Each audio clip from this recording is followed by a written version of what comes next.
reality sa likod ng sakripisyo. Si Aling Rosa ay isang simpleng ina mula sa Bicol. Dalawa ang anak niya, si Liza na nasa kolehiyo at si Junjun na nasa high school.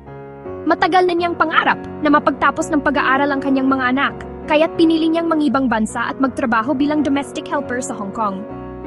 Araw-araw, gigising siya ng alas 5 ng umaga. Magluluto ng almusal, maghuhugas ng plato, maglalaba, at mag-aalaga ng 2 bata ng kanyang amo. Sa bawat galaw niya, dala niya ang pagod, pero mas mabigat ang bigat ng pangungulila.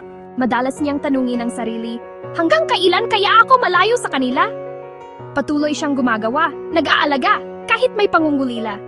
Isang gabi, matapos siyang pagalitan ng kanyang amo, dahil sa maliit na pagkakamali, umupo siya sa gilid ng kama. Mahirap ang pagod, minsan may galit at pag-uuyam. Mahigpit niyang niyakap ang kanyang unan at doon siya lumuha ng tahimik.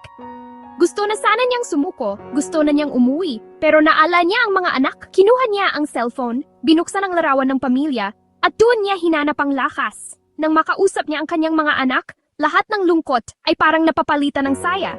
Ma, salamat po sa pinadala niyo. Nakabili po ako ng libro sa school, sabi ni Junjun. Ma, konti na lang po, matatapos na ako sa kolehiyo. Kayo po ang dahilan kung bakit hindi ako sumusuko, sabi ni Liza. Napatitig si Rosa sa screen ng cellphone niya habang pinipigilan ng luha. Doon niya na-realize, ito ang halaga ng sakripisyo ko. Ito ang nagbibigay kahulugan sa bawat pawis at pagod. Dumating ang araw ng kanyang bakasyon. Pagbukas pa lang ng pintuan sa paliparan, sinalubong siya ng mahigpit na yakap ng kanyang mga anak. Hindi niya mapigil ang luha. Ang dating maliliit na bata, ngayon malalaki na at malapit na makamit ang kanilang mga pangarap.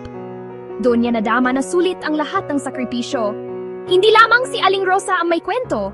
Lahat ng OFW, mga shaman, a construction worker, mga nurse at caregiver at mga domestic helper, lahat sila ay may parehong puso. Ang pagmamahal sa pamilya ay kayang lampasan ang lahat ng hirap. Ang mga OFW ay tunay na modernong bayani.